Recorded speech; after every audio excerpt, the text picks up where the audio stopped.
Effective Online Assessment, Office of Distance Education, West Chester University of Pennsylvania.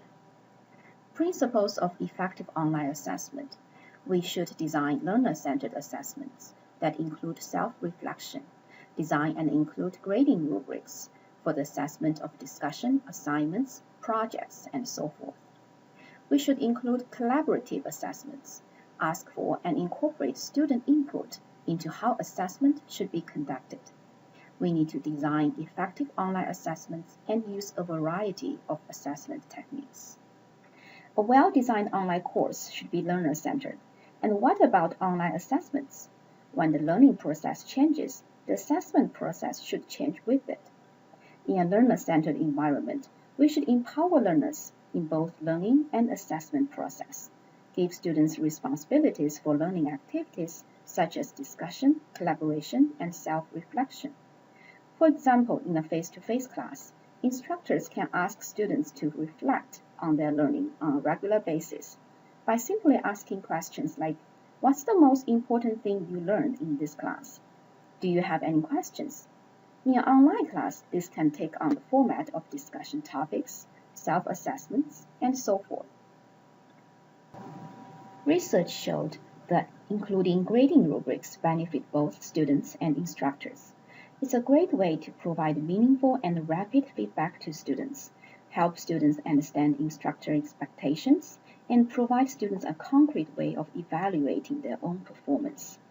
And it saves you enormous amount of time answering questions from students on how they are doing in the course, especially in the online environment. Collaborative engagement is critical in the online course. Collaborative efforts help students achieve a deeper level of knowledge generation and facilitate and strengthen the online learning community. Then the question comes, how to effectively assess online collaborative assignments? It's definitely more challenging to assess group work online. Instructors need to establish clear guidelines for collaboration. Instructors should use self-assessments to help students evaluate their own contribution and participation, and also use peer assessment to evaluate other members of the group. The instructor still has the final determination of grade, but data gathered from collaborative assessment should be given serious consideration. A good way to promote effective collaborative assessment is to provide sample papers and scoring sheets, and sometimes a practice run can also be very helpful. It is helpful to ask students for input on how assessments should be conducted and incorporated into the assessment design. This process can help students reinforce their grasp of the content knowledge, strengthen their own skills of self-assessment, and lead to greater students' involvement. Involving students in assessment development allows students to reflect on their learning process and transform the role of students to a reflective practitioner. Of course, it's not appropriate to involve students in all types of online assessment design. This approach is appropriate when your learning outcome is to increase the sense of online learning community, promote self-directed learning, and increase problem-solving skills. Online assessments need to be clear, easy to understand, and work effectively in an online environment. Assessments should be embedded in the course as a way to provide regular, ongoing communication with students and offer feedback. This requires systematic planning of assessments that ask students to demonstrate that learning has occurred by completing a specific piece of work at various stages in the course and be given meaningful feedback. It's also important to design dynamic interaction into the assessment through group work, collaboration, discussion, and so forth. Effective online assessments should emphasize critical thinking. Questions should focus on higher level thinking such as application, analysis, synthesis, and evaluation. We should also consider alternative assessments such as authentic assessments, which simulate real-world situations, and portfolio assessments, which allow students to demonstrate progress over time through showcasing papers, projects, journal entries, and the like. Another important thing to bear in mind while designing online assessment is to make sure assessment is in alignment with the course as a whole, as well as the type of instruction and activities occurred in the course. For example, if the course activity is collaborative in nature, such as discussion and group project, then it should include collaborative assessments of some sort. A variety of assessment techniques should be used to assess student performance online, such as tests, quizzes, projects, simulations, portfolios, discussion, journals, and so forth. It's important to use multiple measures of student performance. When we use multiple measures and authentic assessment, it's more likely to result in a true measurement of student competency and performance.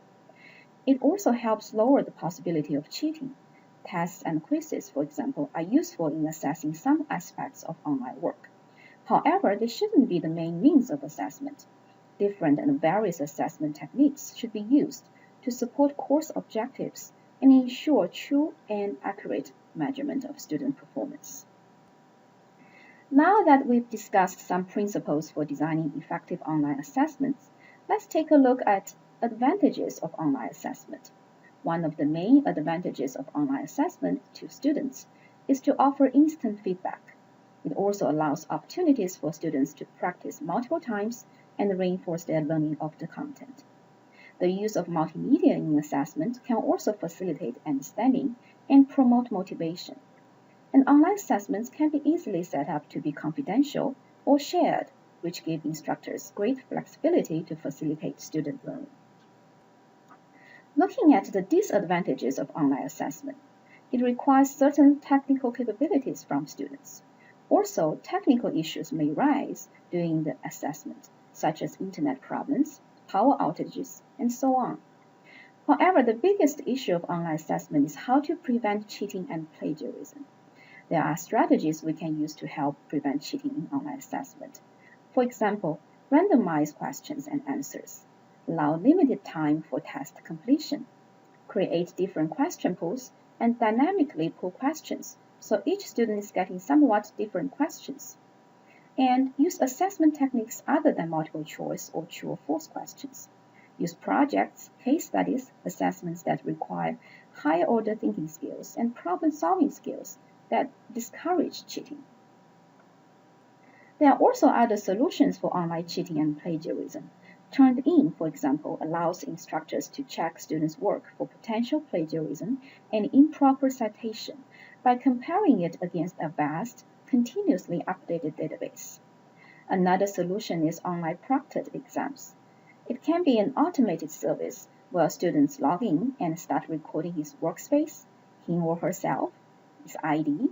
Students will be recorded the whole time he's taking the test, and the video can then be uploaded to a database for faculty to review. If you have any questions about this presentation, please feel free to contact us. Thank you.